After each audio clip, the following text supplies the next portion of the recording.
வங்கக்கடலில் காற்றழுத்த தாழ்வு பகுதி சென்னை உட்பட 12 மாவட்டங்களில் இன்று கனமழை பெய்ய வாய்ப்பு. தென்மேற்கு பருவமழை, வடகிழக்கு பருவமழை ஆகிய 2 பருவமழைகள் மூலம் தமிழகத்திற்கு மழைப்பொழிவு கிடைக்கும்னாலும் வடகிழக்கு பருவமழை மூலம்தான் அதிகம் பயனடையுது தமிழகம்.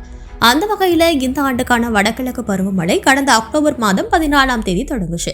தற்போது வரைக்கும் இந்த மழை தமிழகத்திற்கு இயல்பை விட சற்று அதிகமாக தான் மழை பொழிவு தந்திருக்கு.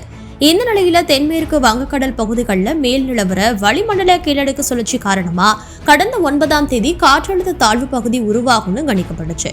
ஆனா அது தாமதமாகி வந்தது. ஆனா நேற்று மதியம் தென்கிழக்கு வங்கக்கடலோட காற்றழுத்த தாழ்வு பகுதி உருவானதாக இந்திய வானிலை ஆய்வு மையம் அறிவிச்சிருந்தாங்க. இதனால தமிழகத்துல வடகிழக்கு பருவமழை இன்று முதல் தீவிரமடையும்னு எதிர்பார்க்கப்பட்ட நிலையில சென்னை, காஞ்சிபுரம், திருவள்ளூர், செங்கல்பட்டு ஆகிய 4 மாவட்டங்கள்ல நேற்றிரவுல இருந்து பரவலா கனமழை கொட்டியிருக்கு. இன்று காலையிலும் பரவலா மழை பெய்ததுனால பள்ளிகளுக்கு விடுமுறை அளிக்கப்பட்டிருக்கு. சென்னையில மழை பெய்துட்டு வரதுனால மும்பை, டெல்லி செல்ற ஏர் இந்தியா விமானங்கள் 40 நிமிடங்கள் வரைக்கும் தாமதமா புறப்பட்டு போயிருக்கு. சென்னை மடிப்பாக்கத்துல 6.6 சென்டிமீட்டர் மழை பெய்திருக்கு. இந்த காற்றழுத்த தாழ்வு பகுதி வட தமிழகத்திலிருந்து தெற்கு ஆந்திராவை ஒட்டிய பகுதிகளில் தற்போது நிலை கொண்டிருக்கு.